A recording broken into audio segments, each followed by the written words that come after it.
A forgotten manuscript from the 1500s contains detailed blueprints for a multi-stage rocket. This is the Enigma of the Sibiu Manuscripts, one of history's most perplexing technological mysteries. By the end of this, you will understand the shocking evidence that could rewrite the entire story of human innovation. We will uncover how a 16th century military engineer described liquid fuel and stabilization systems centuries before they were supposedly invented. Who was the mysterious genius behind these designs, and why was his revolutionary knowledge lost to time for so long? What does it mean for our understanding of progress when the past seems to leap so far ahead? The year was 1961, and the dust of centuries lay heavy in the Sibiu archives. It was here that a Romanian professor named Doru Todrisiu made a discovery that would send ripples through the world of history. He was not searching for rockets. He was sifting through old records in a city more famous for its medieval fortifications than for scientific breakthroughs. What he pulled from the obscurity of a forgotten shelf was a set of manuscripts so peculiar they defied immediate understanding. Their pages were brittle with age, their script a dense and challenging mix of German and Latin. Historians who first laid eyes on them were utterly baffled. The texts did not speak of theology or local edicts as one might expect. Instead, they were filled with intricate technical drawings and detailed descriptions of objects that seemed to belong to a different era entirely. Finding such advanced engineering concepts in this setting was like finding a microchip in a medieval castle. It was a complete anomaly, a technological ghost from a past that was not supposed to possess such knowledge. This profound shock, this dissonance between the setting and the content, is precisely what ignited the firestorm of controversy that would soon follow. The man behind these baffling documents was an Austrian-born military engineer named Conrad Haas. He was not a shadowy figure operating in secret, but rather a respected master of the arsenal in the city of Sibiu, then part of the Kingdom of Hungary. His official duty was to oversee the production of cannons, gunpowder, and all the conventional tools of 16th century warfare. Yet his private manuscripts reveal a mind that was soaring far beyond the battlefields of his day. Haas was meticulously documenting ideas that would not become reality for another 400 years. He described in astonishing detail the concept of multi-stage rockets, which we call staging. He wrote about using liquid fuel for propulsion, a technology that would one day launch humanity into space. He even sketched out delta-shaped wings and bell-shaped nozzles for stabilization, designs that are fundamental to modern aeronautics.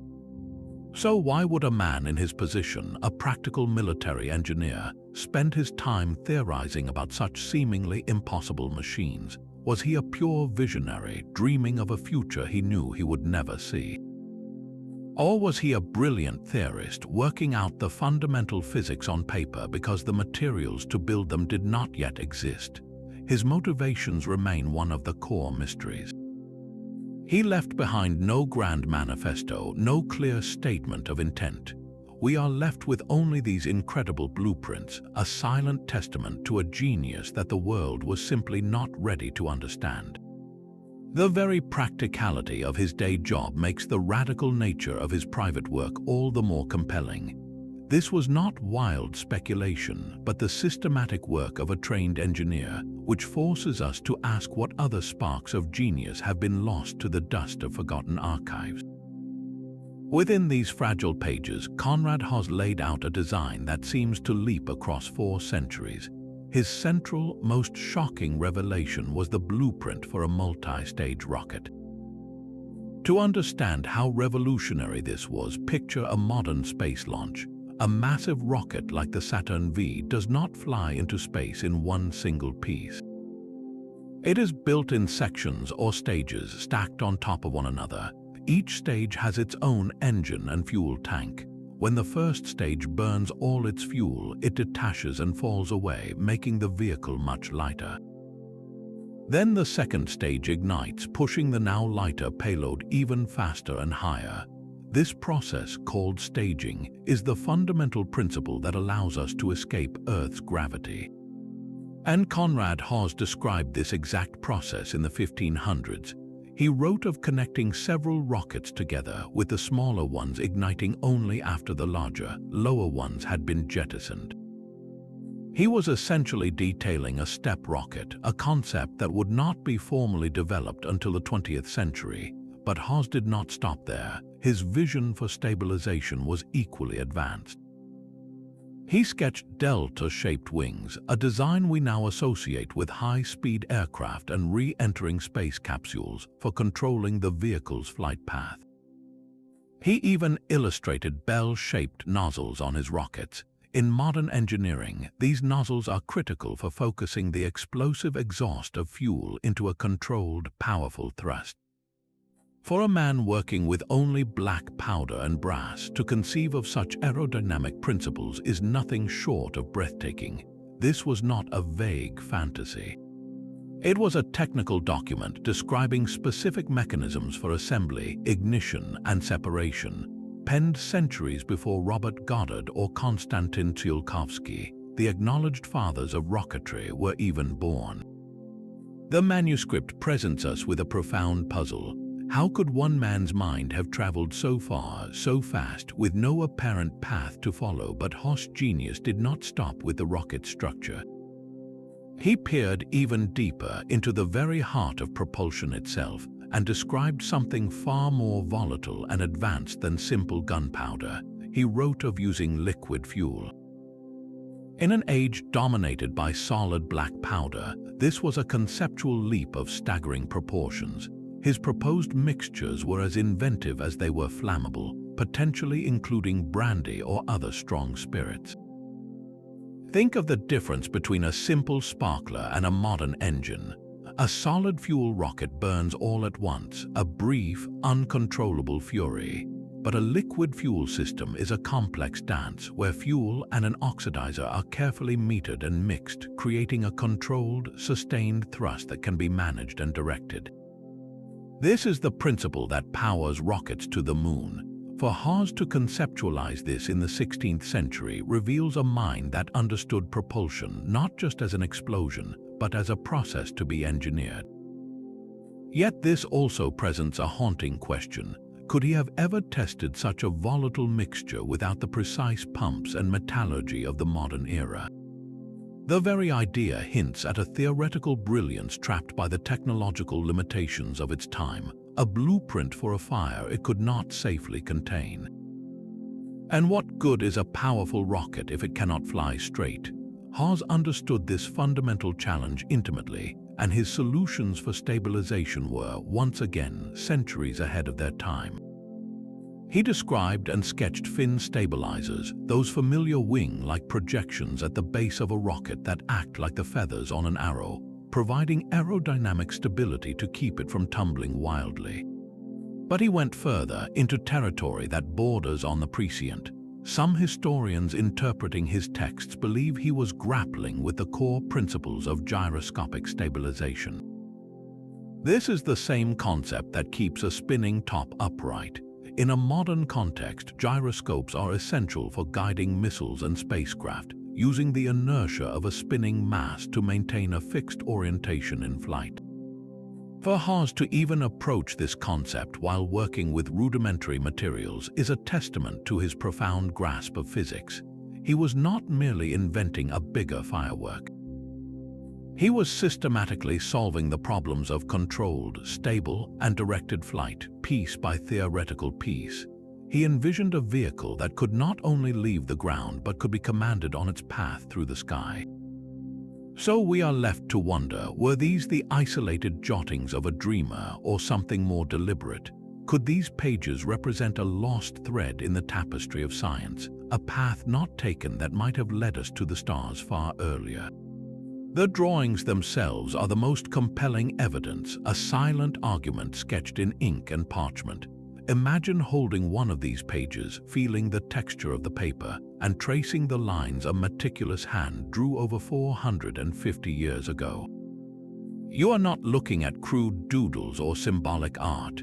You are looking at engineering schematics. The diagrams show cylindrical bodies, conical noses, and clusters of smaller cylinders attached to a central core. These are not random shapes, they are deliberate illustrations of multi-stage assemblies. One particularly striking drawing clearly shows a large main rocket with two smaller, narrower rockets fixed to its sides.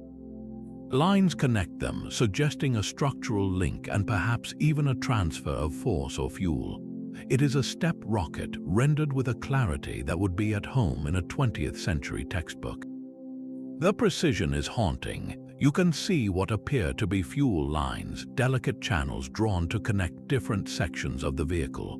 This indicates Haas was thinking about the internal plumbing of his craft, how to move a volatile substance from a tank to a combustion chamber. And then there are the aerodynamic shapes. Among the sketches are objects with distinct triangular fins, delta wings, positioned for stability. Another shows a rocket nozzle flaring out at the base in that unmistakable bell shape, the very same geometry used today to maximize thrust.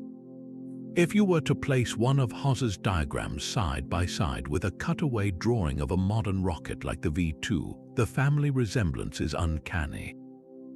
The same fundamental logic of staging, stabilization, and propulsion is present in both. This visual echo across centuries is the heart of the mystery.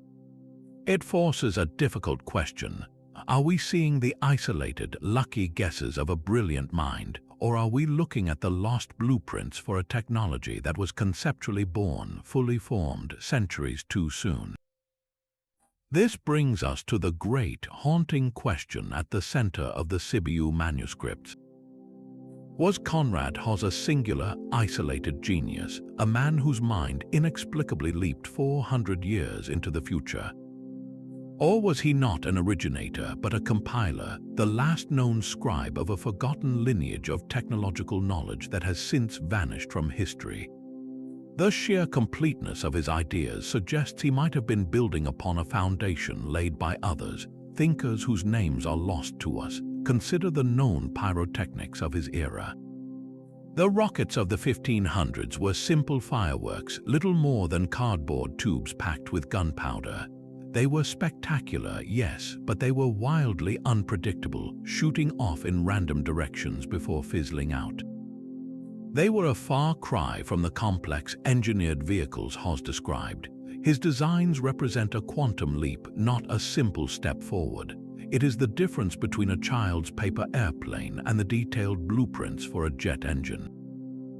So where did this sudden, fully formed vision come from? Perhaps Haas had access to older manuscripts, texts from Arabic scholars or Byzantine engineers that preserved advanced mechanical knowledge from antiquity, knowledge that was later suppressed or simply lost in the chaos of wars and the slow decay of time. He may have been the brilliant synthesizer, the engineer who took these fragmented, ancient ideas and refined them, working out the physics and the practical details on paper. This possibility is somehow even more profound than the idea of a lone visionary. It suggests a lost thread in the story of human innovation, a parallel path of scientific inquiry that was snuffed out, leaving only Haas's notes as a cryptic, incomplete map. His work forces us to wonder just how many sparks of genius have been extinguished by the winds of time, and what our world might look like if that flame had been passed forward, instead of being left to gather dust in a silent archive. To understand the true scale of Haas's vision, you must first step onto the smoky battlefields of his own time. The 16th century was an age of thunderous, earth-shaking artillery, but its technology was brutally straightforward. Warfare revolved around the cannon, a massive, cumbersome tube of iron or bronze that hurled solid stone or iron balls to batter down castle walls. Loading one was a slow, dangerous process involving ramming gunpowder and shot down its muzzle, and their aim was often more a matter of luck than precision. Alongside these giants, the rockets of the era were little more than noisy distractions. They were essentially reinforced fireworks, iron tubes packed with black powder, launched in volleys to terrify enemy cavalry or set thatched roofs ablaze. These devices were wildly inaccurate, spinning and corkscrewing through the air with no control whatsoever. They were weapons of terror, not of precision engineering. Against this backdrop of brute force and chaotic fire, Conrad Haas's manuscripts appear not just advanced but alien. While his contemporaries were perfecting the art of creating a bigger bang, Haas was solving problems of fuel efficiency, staging, and aerodynamic stability. He was thinking about how to make a vehicle lighter as it ascended and how to steer it. He was engineering a spear while everyone else was still refining the club. His ideas did not represent a simple improvement on existing technology.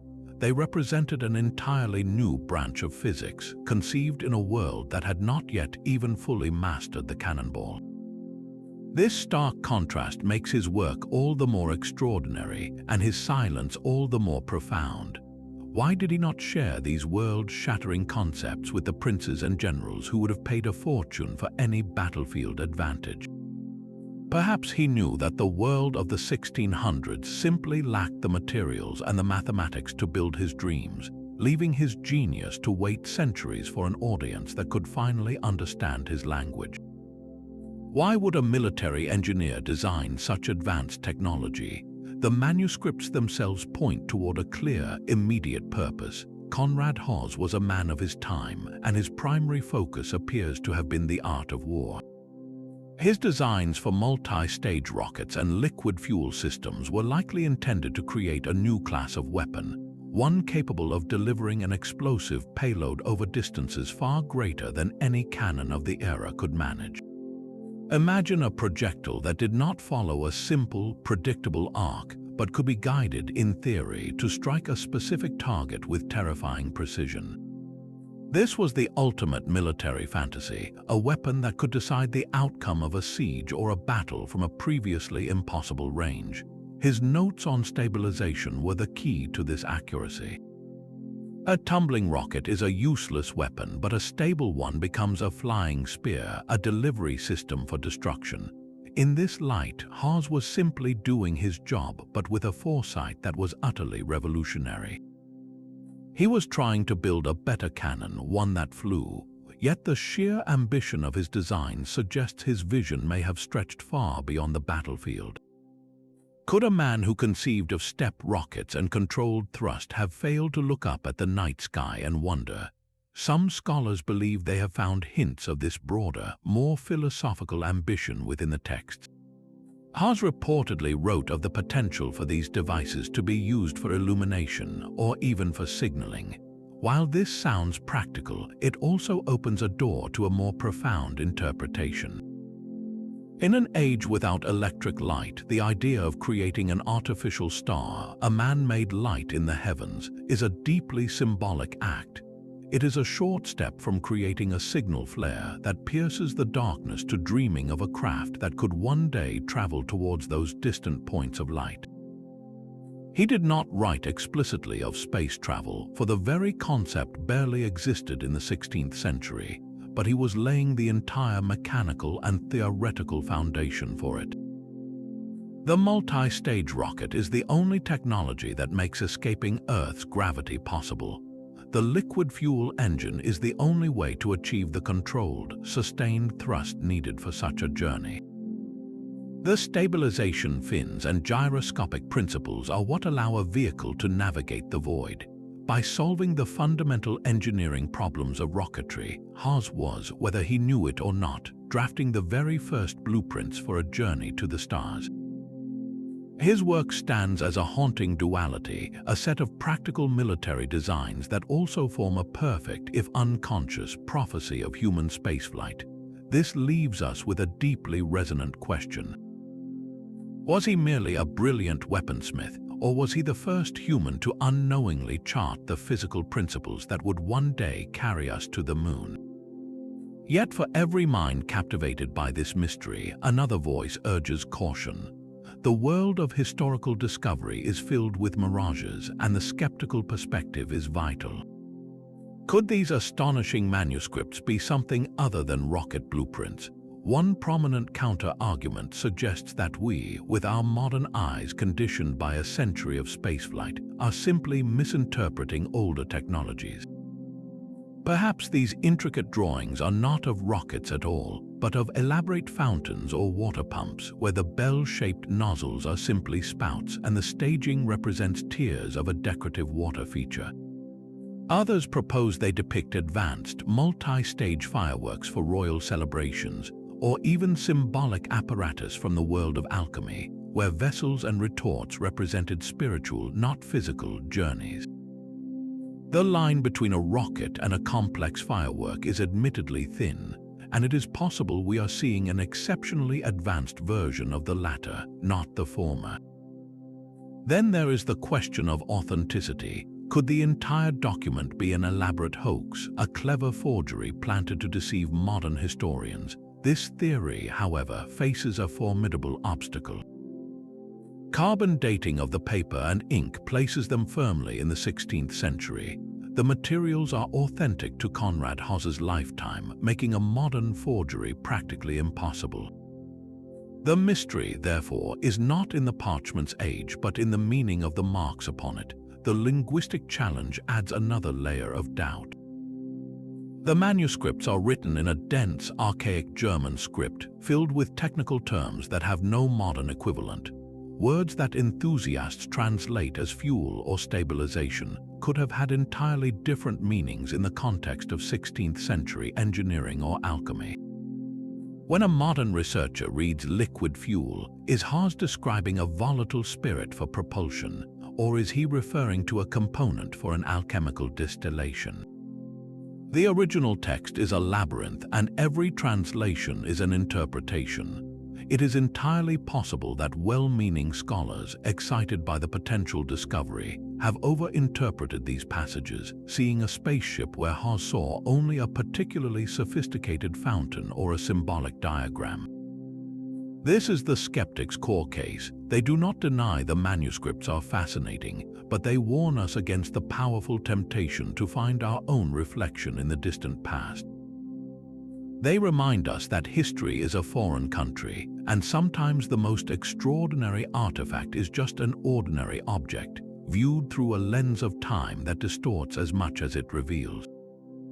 The parallels between Haas's work and the foundations of modern rocketry are so precise they feel less like a coincidence and more like an echo. Decades before the Russian schoolteacher Konstantin Tsiolkovsky formulated his rocket equation, a mathematical proof that staging was the key to spaceflight, Conrad Haas had already sketched the physical blueprint for that very principle. Tsiolkovsky, working in theoretical isolation, calculated that a single, massive rocket could never achieve orbit. The solution, he proved on paper, was to discard empty weight by shedding spent stages. This is the core insight that Haas had captured in his own manuscript, describing the sequential ignition and jettisoning of rocket segments. Two minds, separated by 4 centuries and a continent, arrived at the same mechanical truth through entirely different paths. One used complex mathematics, the other meticulous engineering diagrams. Then there is the American pioneer, Robert Goddard, who is famously credited with launching the world's first liquid-fueled rocket in 1926. His painstaking experiments with gasoline and liquid oxygen were considered the birth of modern propulsion. Yet, in the Sibiu Manuscripts, we find Haas proposing the use of volatile liquid mixtures, including spirits, for a controlled and sustained thrust. Goddard worked in a laboratory, testing and failing and refining. Haas worked with a quill, theorizing a system he likely had no means to build. The convergence is startling. It raises a profound question about the nature of invention. Does a great idea simply emerge when the time is ripe, discovered independently by multiple minds, or was Haas's manuscript a lone spark from a forgotten fire, a secret thread of knowledge that was tragically severed?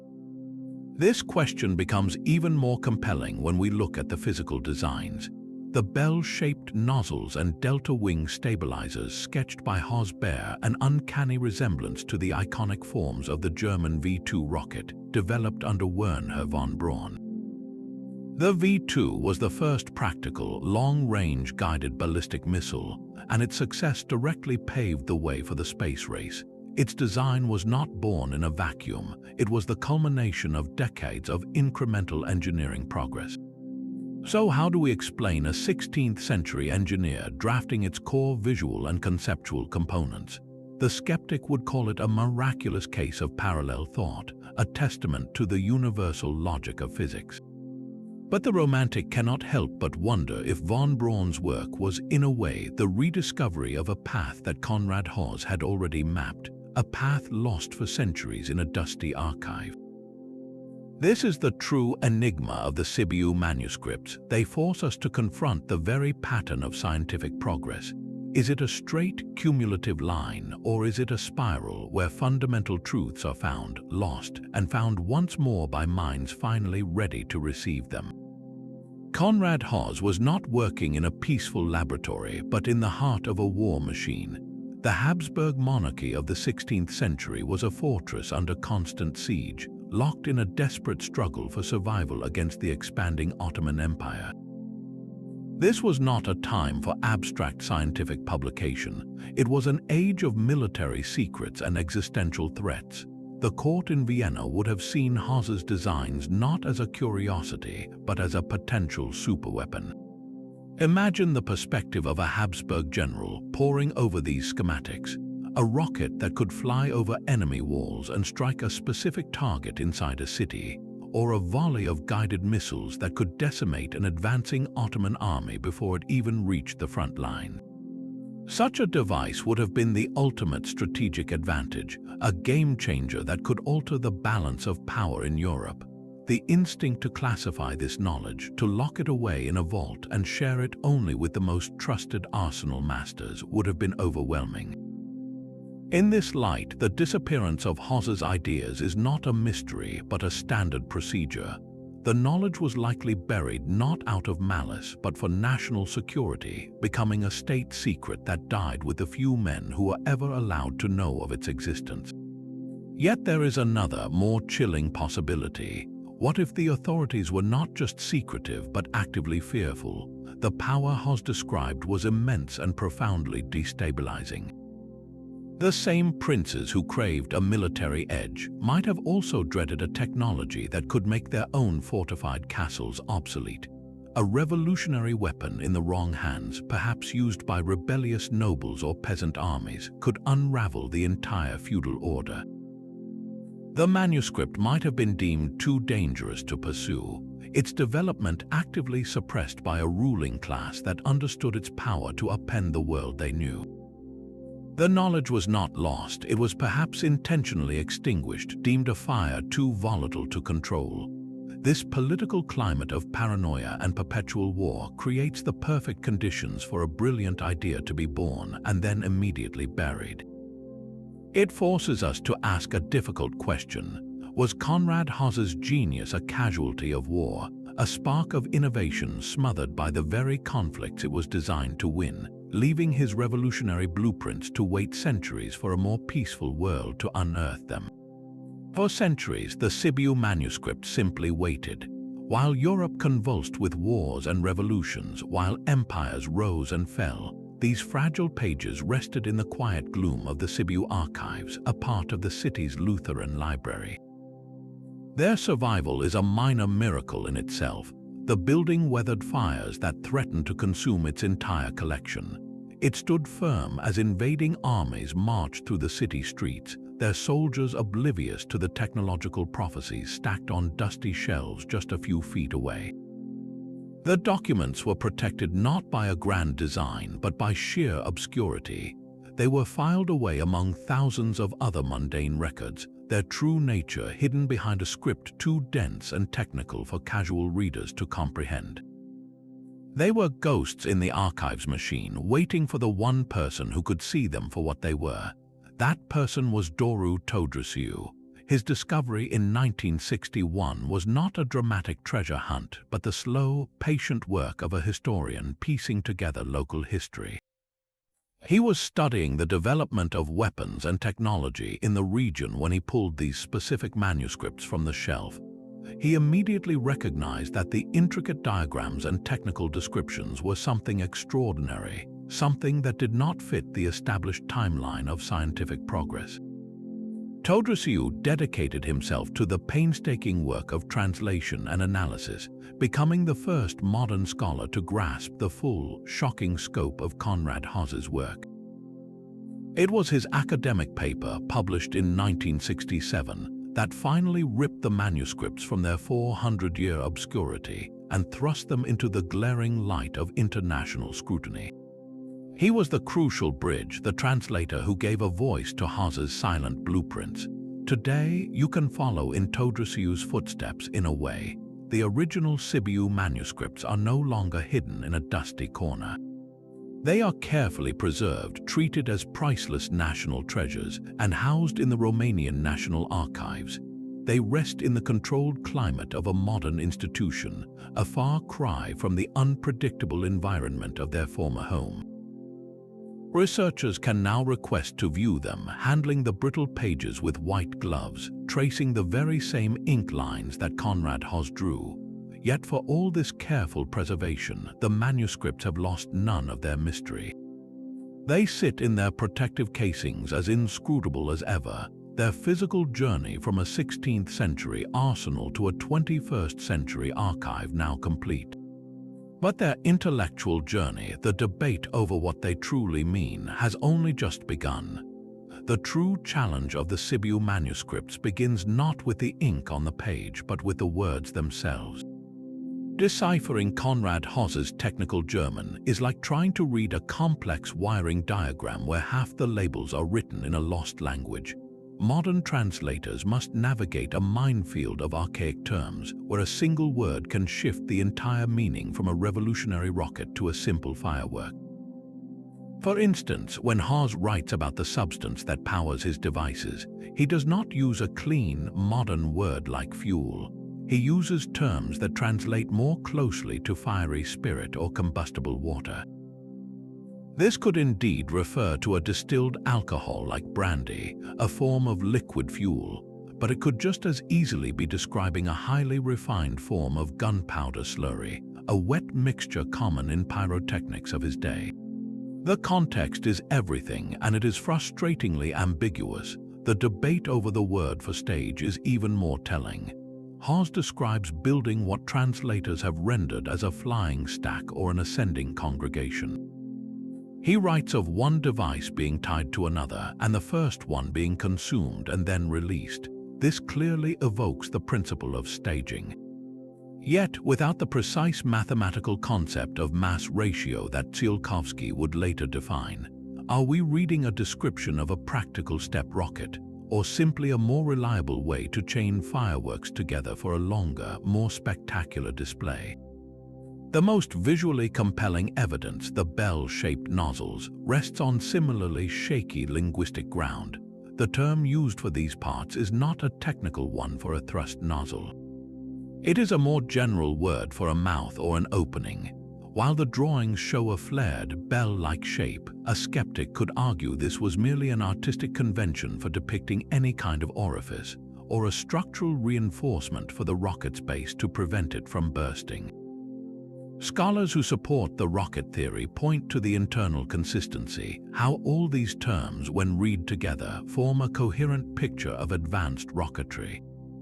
The fiery spirit flows through channels into a chamber and exits through a shaped mouth while the ascending congregation sheds its weight. The critics, however, see a collection of pyrotechnic terms that we are stitching together into a spaceship because we want to see one. This linguistic puzzle ensures the manuscript remains a Rorschach test, where every expert sees the reflection of their own beliefs in the faded script of a 16th century engineer. Perhaps Haas's true laboratory was not the arsenal, but the alchemist's workshop. The 16th century mind did not draw a firm line between science and magic, and the quest to transmute base metals into gold often involved spectacular experiments with fire and volatile substances. What if his liquid fuel recipes were not intended for propulsion, but were instead part of a spiritual and chemical quest for transformation? The fiery spirits he described could have been seen as the essential life force, the quintessence that alchemists sought to unlock from matter. In this light, his intricate rocket diagrams might not be blueprints for a weapon, but symbolic representations of an inner journey, a vessel for the soul's ascent towards enlightenment. The multi-stage rocket, shedding its empty husks as it climbs, perfectly mirrors the alchemical process of purification, where the practitioner sheds their impurities to achieve a higher state of being. This esoteric interpretation casts Haas's work in an entirely different light. Was he a secret mystic encoding spiritual truths in the language of machinery? The bell-shaped nozzle could be seen as an alchemical vessel, the crucible where transformation occurs, and the controlled explosion of fuel a metaphor for the sudden flash of spiritual insight. Yet, this symbolic reading does not cancel out the engineering. It might actually explain its origin. The alchemists were the period's premier experimental chemists, constantly mixing, heating, and observing reactions. Their relentless pursuit of the philosopher's stone led them to discover new compounds and understand the properties of materials in ways that practical engineers rarely did. Haas, as a master of explosives, would have been operating in this very same shadowy realm. His quest to create a more powerful and controlled fire could have been driven as much by an alchemical desire to master the elements as by a military need for a better cannon. So we are left with a fascinating duality. Did he stumble upon the principles of rocketry while searching for the secrets of transmutation? Was his flying machine merely a happy accident, a practical byproduct of a mystical quest? This layer of mystery makes the manuscripts even more profound. They become a palimpsest where the clear lines of engineering are written over the faint, fading script of magic, leaving us to wonder if we are reading a technical manual or a spiritual diary, or perhaps the one document where they were forever the same. The haunting vision of Conrad Haas begins to feel less like an isolated incident when you listen to the echoes from other ancient cultures. Scattered across the globe and throughout history, there are stories that seem to describe, in mythic language, the very principles of flight and propulsion he detailed on paper. These are not technical blueprints, but they are narratives of impossible journeys, and their similarities are difficult to dismiss. Take the Greek legend of Icarus, a tale often reduced to a simple warning about hubris. But look closer at the technology described. Icarus and his father Daedalus did not just sprout wings. They engineered them, fastening feathers together with wax and thread, creating a wearable gliding apparatus. The story specifically mentions the father's warning not to fly too close to the sun, lest the heat melt the wax, a clear, if primitive, understanding of material limitations and atmospheric hazards. This is not magic, it is proto-engineering, a story about the challenges of manned flight. Then we journey to ancient India, where the Sanskrit epics describe the Vimana. These are not metaphorical chariots of the gods, they are detailed as flying palaces and aerial cars, capable of incredible speeds and maneuvers. The ancient text known as the Samrangana Sutradhara devotes entire chapters to their construction, speaking of mercury-filled engines and roaring fires that propelled them through the sky. When you read these descriptions, the line between a mythical vehicle and a theoretical aircraft blurs. A mercury vortex engine sounds like pure fantasy until you consider that liquid mercury is a heavy, metallic substance, and manipulating its flow could, in theory, relate to principles of propulsion or even gyroscopic stabilization. Could these stories be the faded, poetic memories of advanced knowledge, passed down until they were garbled into mythology? The Vimanas, like Haas rockets, were often depicted as weapons of war, adding another layer of parallel purpose. This global tapestry of flying machine legends suggests that the human fascination with controlled flight is not a modern obsession, but a very ancient one. The Sibiu manuscripts no longer appear as a lone, inexplicable spark. Instead, they start to look like one of the few surviving pieces of a vast and fragmented puzzle, a puzzle depicting a history of innovation far more complex than our textbooks have led us to believe. For the people of Romania, the Sibiu manuscripts are far more than a historical curiosity. They are a profound source of national pride, a tangible link to a time when a brilliant mind in their region was quietly mapping the future. In a nation whose history is often told through the lens of foreign empires and hard-fought independence, the manuscripts stand as a powerful testament to native ingenuity. They prove that the spark of revolutionary science was alive and burning brightly in the heart of Transylvania, centuries before the world took notice.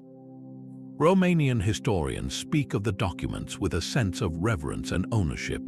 They see Conrad Haas not merely as an Austrian engineer who happened to work there, but as a vital part of their own scientific and cultural heritage. His work in Sibiu's arsenal is a point of local origin, a story deeply woven into the fabric of the city itself. This discovery fundamentally shifts the narrative of technological progress, which has so often been centered exclusively on Western Europe. It places Eastern Europe firmly on the map of the scientific revolution, demonstrating that groundbreaking innovation was not confined to the famous workshops of Italy or the royal societies of England and France. The manuscripts have become a cornerstone of national identity, a symbol that even in a region frequently caught between powerful empires, local intellect could produce ideas that were literally centuries ahead of their time. For modern Romanians, it is a story of quiet brilliance finally receiving its long-overdue recognition, a reminder that their history is rich with contributions that helped shape the modern world, even if the world was slow to learn of them. The ultimate test for these ancient blueprints lies not in the archives but in the workshop. Modern engineers and historians have taken up the challenge, attempting to translate Conrad Haas's cryptic descriptions into physical, working models. Their goal is simple yet profound: to see if these 16th-century ideas could actually fly. One of the most compelling projects involved constructing a small-scale replica based directly on the manuscript's most detailed drawings. The team used materials Haas would have recognized, like wood and iron, while employing modern safety protocols to handle the volatile black powder propulsion. The results were electrifying. When ignited, the model did not simply explode or tumble. It demonstrated a remarkable degree of stability, its finned base and carefully shaped nozzle channeling the thrust downward in a controlled, powerful burst. It was a brief, fiery arc, not a chaotic firework. This successful test proved a crucial point: the fundamental physics behind Haas's designs were absolutely sound. His understanding of aerodynamics was not just theoretical, it was practically effective, even with the limited materials of his era. Further computer simulations have added another layer of validation. By modeling the forces described in the manuscripts, engineers have confirmed that a multi-stage device, as Haas envisioned, would indeed have achieved greater altitude than a single-stage rocket of the same total size. The principle of shedding dead weight to improve efficiency works exactly as he predicted. These modern recreations do not prove Haas built a full-sized rocket, but they do demonstrate that he had correctly solved the core engineering problems on paper. He wasn't just dreaming, he was calculating. This brings a haunting new dimension to the mystery. If a team today can build a working model from his instructions, why couldn't Haas or his contemporaries? The answer likely lies in the fine details of execution, the precise manufacturing and chemical control that his century lacked. The blueprints were ready, but the world was not. Of course, a discovery this profound was destined to become a playground for conspiracy theories. The very existence of the Sibiu manuscripts feels like a crack in the official story of human progress, and through that crack, all manner of shadowy narratives have poured in. One of the most persistent claims is that Conrad Haas was not working alone, but was part of a secret society of advanced thinkers, a hidden guild of technologists who possessed knowledge that was deliberately kept from the masses. According to this theory, the manuscripts are not a singular anomaly, but a rare, leaked fragment of a much larger body of lost science. Proponents point to the sheer completeness of the designs as evidence that this was not a first draft, but the result of generations of accumulated and refined experimentation. They ask, where are the pages of failed attempts, the sketches of flawed concepts? The surviving documents feel too polished, too complete, suggesting they are a copy of knowledge perfected elsewhere. This leads to the even more radical idea that the technology was not just theoretical, but was actually built and tested in secret, with any physical evidence systematically destroyed to maintain the power structures of the time. The rediscovery of the manuscripts in the 1960s fuels another layer of conspiracy. Why then, at the very dawn of the space race, some speculate it was no accident that Professor Todrisiu was guided to the documents by shadowy forces who wanted this knowledge reintroduced to the world at a time when humanity was finally ready to act on it. Perhaps, they suggest, a clandestine group within modern governments or aerospace corporations orchestrated the find to subtly steer rocket development without revealing their own hidden hand. This idea of orchestrated discovery transforms the manuscripts from a historical puzzle into a potential piece of a much larger and far more sinister game. So why does this particular mystery attract such speculative thinking so readily? The answer lies in the deep discomfort the manuscripts create. They challenge the linear, comforting narrative of scientific progress we are taught in school, the idea that we moved step by step from the lever to the microchip. The Sibiu documents shatter that timeline, presenting a vision of a conceptual leap so vast it feels unnatural. When established history cannot provide a satisfying explanation, the human mind instinctively seeks an alternative, even if that alternative requires believing in hidden cabals and suppressed histories. It is psychologically easier to believe in a secret society of geniuses than to accept that a single mind could be so far ahead of its time, and that such brilliance could be so utterly lost. Separating plausible speculation from pure fantasy is the crucial task. The idea that Haas was influenced by older, lost texts from Arabic or Asian scholars is a plausible, even likely, historical possibility. The notion that his work was deemed a state secret and deliberately suppressed by the Habsburg monarchy is entirely within the realm of historical precedent. These are speculations grounded in the known behaviors of empires and the documented loss of ancient knowledge. The fantasy begins when we inject modern secret societies, intentional time-traveling clues, or the idea that fully functional rockets were flying in the 16th century. The difference often lies in the evidence. Plausible speculation uses the manuscript itself as its primary source, asking questions about its context and the gaps in the historical record. Pure fantasy tends to ignore the document's actual content, weaving a grand narrative that relies on forces and technologies for which there is no tangible proof at all. The enduring power of the Sibiu manuscripts is that they live in that tantalizing space between the two, forever inviting us to wonder just how much of our past is still hidden, waiting in the archives, not because of a conspiracy, but simply because we have not yet learned how to read it. The legacy of Conrad Haas is a story written in reverse. In his own lifetime, he was a respected but local figure, an arsenal master whose name was known within the walls of Sibiu and the corridors of the Habsburg military. His true fame, the kind that sparks documentaries and inspires monuments, arrived 4 centuries after his death. He has been transformed from an obscure engineer into an icon of scientific prescience, a man who now stands shoulder to shoulder with other legendary figures who were similarly ahead of their time.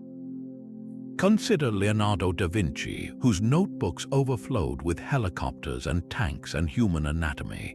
For centuries, Leonardo's mechanical visions were seen as the fascinating but impractical dreams of a Renaissance polymath. It was only with the advent of modern engineering that we could look back and realize he was not merely dreaming, he was drafting. The same profound shift has happened with Conrad Haas. We now read his manuscripts not as curious antiquities but as prophetic blueprints. The key difference is one of focus. While Leonardo's genius sprawled across art, biology, and engineering, Haas was intensely concentrated on a single, world-altering technology, rocketry. His posthumous rise to fame is a testament to a world finally catching up to his singular, brilliant wavelength. This delayed recognition is now physically etched into the landscape of his adopted home. In the city of Sibiu, you will find a modern, stylized monument dedicated to his memory. It is not a traditional statue of the man himself, but an abstract representation of his ideas, a soaring metallic sculpture that evokes the principles of flight and staging he described. It is a permanent mark of honor, ensuring that his name is no longer confined to dusty archives but is celebrated in public space. He has become a hero of modern Romanian science, a point of immense national pride and a staple in school curricula, teaching a new generation that groundbreaking innovation can have local roots. His story has even permeated popular culture, appearing in television specials and fueling plotlines in alternative history novels. He represents the ultimate underdog genius, the quiet man whose ideas were so powerful they simply could not be forgotten forever. His journey from obscurity to icon forces a compelling question about the nature of discovery. How many other Conrad Haases are still waiting in the forgotten corners of history, their revolutionary ideas silently biding their time until the world develops the eyes to see them for what they are? The ink on Haas's pages forces a difficult question upon us, one that still echoes in every launch facility today. Is the pursuit of knowledge inherently noble, or is it forever tainted by the purposes we first imagined for it? Conrad Haas, a man of his time, clearly envisioned his multi-stage rockets and liquid fuels as instruments of war. He was designing a better way to breach walls and break armies, a superweapon for the Habsburg crown. This is the original sin of rocketry. Its cradle was not a peaceful laboratory but an arsenal. The very physics that allows a rocket to climb toward the stars is the same that enables it to carry a warhead with devastating accuracy. This is the dual-use dilemma, a shadow that hangs over so many revolutionary technologies. The same nuclear physics that gives us clean energy can also create the atomic bomb. The same digital networks that connect humanity can also be weaponized for surveillance and control. Haas manuscripts present this ethical conflict in its most primal form. He was solving the puzzle of controlled flight, but his immediate goal was almost certainly to deliver death more efficiently. So does that make his work a tragic corruption of a beautiful idea, or simply a reflection of the human condition, where our greatest leaps are often powered by our oldest, darkest instincts? Now, lift your eyes from the 16th century battlefield and look to the sky above us today. The direct descendants of Haas designs are the rockets that carry satellites for global communication, that allow us to peer to the edge of the observable universe with the James Webb Telescope, and that have landed rovers on Mars in a breathtaking search for life. The very same principles of staging, liquid fuel, and stabilization that Haas outlined for warfare are now the bedrock of peaceful exploration. This transformation is profound. It suggests that a technology itself may be neutral, a simple set of physical rules waiting to be applied. Its moral weight comes entirely from the hands that hold it and the intentions in their hearts. The rocket is just a tool. It can be a missile or a vessel for discovery. The choice has always been and will always be ours. Haas could not have known his military blueprints would one day help humanity touch the cosmos.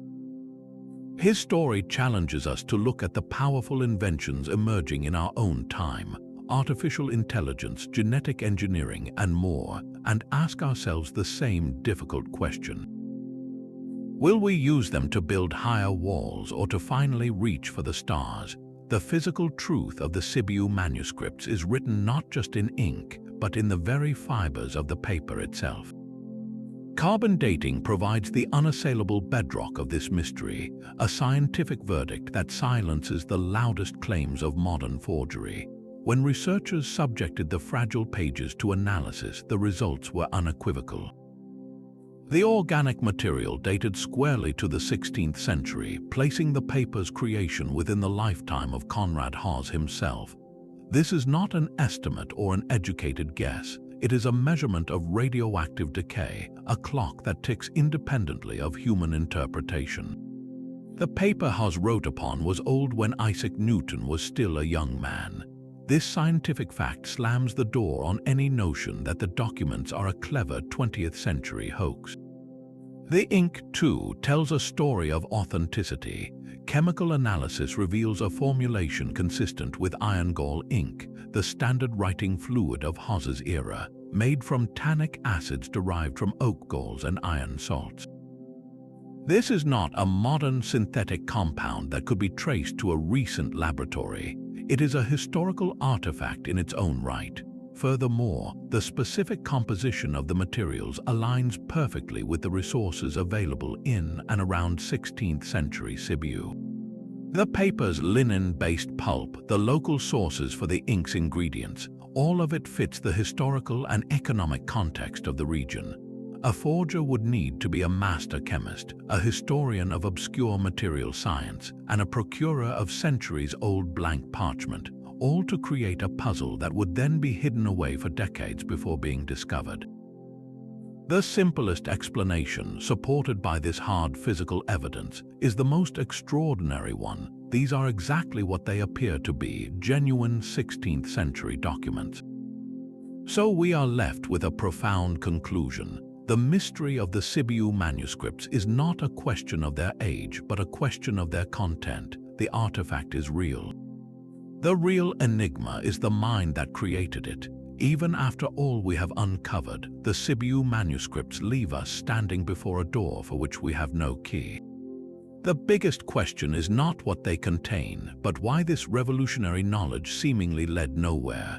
If Conrad Haas had solved the fundamental problems of rocketry, why was a working prototype never constructed?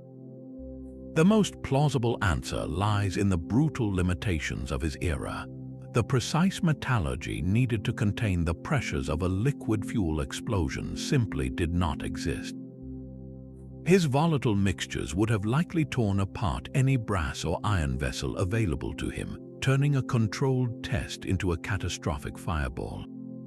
He was an architect with a vision for a skyscraper, but only stones and mortar to build it.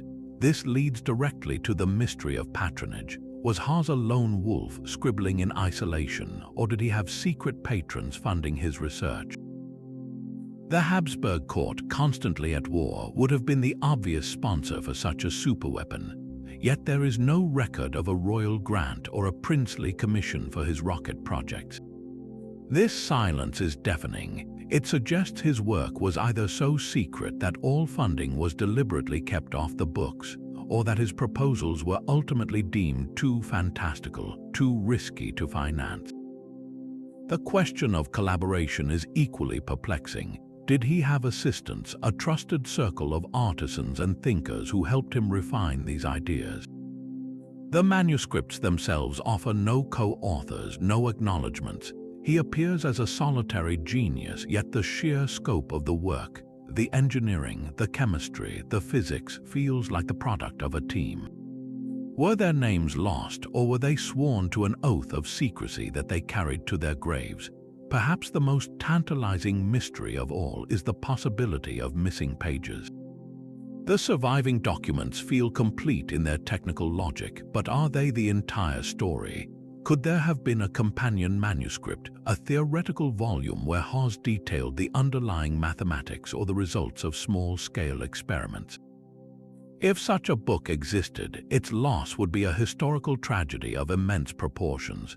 These unanswered questions transform the Sibiu manuscripts from a solved puzzle into a living, breathing cold case in the history of science. They remind us that the past is not a neatly organized library, but a landscape of fragments and shadows where the most important chapters are sometimes the ones that are missing. This single manuscript forces us to reconsider the entire map of human discovery. our traditional view of scientific progress is a clean, upward-sloping line, a story of cumulative steps from the steam engine to the silicon chip. Each generation builds directly upon the last in an unbroken chain of innovation. The Sibiu Manuscripts shatter this comforting narrative. They are not a step on that line. They are a sudden, inexplicable leap into a future that should not have existed for another 400 years. This is not progress, it is a time capsule, and its existence suggests our history of technology is not a straight line at all, but a story full of false starts, dead ends, and forgotten genius. Think of it like a library where entire wings of knowledge have been lost to fire or decay. We are left reconstructing the story of human thought from the few surviving books, unaware of the volumes that are missing. Conrad Haas's work is one of those lost volumes suddenly found. It proves that the fundamental ideas behind spaceflight were not born in the 20th century with Goddard and von Braun. They were conceived in the human mind centuries earlier, only to be misplaced. This challenges the very notion of invention. We like to credit specific individuals at specific moments with birthing new technologies, but what if the idea itself is timeless and it simply finds a mind ready to receive it, only to be lost again when that mind passes without an heir? The rocket equation was not invented by Tsiolkovsky, it was discovered by him, a universal truth of physics waiting in the shadows. Haas, in his own way, discovered it too. This pattern of loss and rediscovery is more common than we might think. The Antikythera mechanism, an ancient Greek analog computer, proves that complex gearing and astronomical prediction were possible in antiquity, only for that knowledge to vanish for over a millennium. The concrete recipe used by the Romans was far superior to what was used in the Middle Ages, its formula lost for centuries. The story of science is not just one of constant gain. It is also a story of profound and repeated amnesia. The implications are humbling. If a concept as advanced as multi-stage rocketry could be formulated and then forgotten, what other revolutionary ideas lie buried in the archives of history or were never written down at all? How many times has humanity had to reinvent the wheel? This perspective does not diminish our modern achievements, but it reframes them. We are not the first to dream of the stars, we are simply the first generation with the tools to finally build the ladder. The timeline does not need to be rewritten, but it desperately needs to be redrawn, not as a single, triumphant road, but as a vast, tangled forest with many paths, most of which lead nowhere, and a precious few that, against all odds, we have managed to find again. So we arrive at the end of this incredible journey, holding the key pieces of a 400-year-old puzzle. We have seen the undeniable evidence of multi-stage rockets, a concept that would not become reality until the dawn of the space age. We have deciphered the radical proposals for liquid fuel, a volatile idea centuries ahead of its time, and we have traced the lines of advanced stabilization, from delta wings to bell-shaped nozzles, all sketched by a military engineer in an age of cannons and black powder. Conrad Haas left behind a complete theoretical framework for rocketry, a silent blueprint waiting for the world to catch up. The true legacy of the Sibiu Manuscripts is not merely a correction to the history books. It is a profound shift in perspective.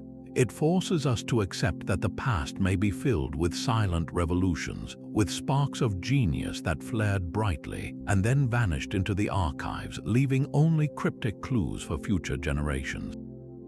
The story of human innovation is not a straight, predictable path. It is a winding road with forgotten forks and lost shortcuts, a landscape where a single manuscript can remind us that history is not always what it seems. What other secrets are waiting, tucked away in the forgotten corners of our world, holding visions of futures that never were? The Enigma of Conrad Haas is an invitation to keep looking, to keep questioning the stories we think we know. What do you believe is the true story behind these mysterious pages? Share your own theories in the comments below, and if you are captivated by these journeys into the shadows of history, Be sure to subscribe for more mysteries waiting to be uncovered.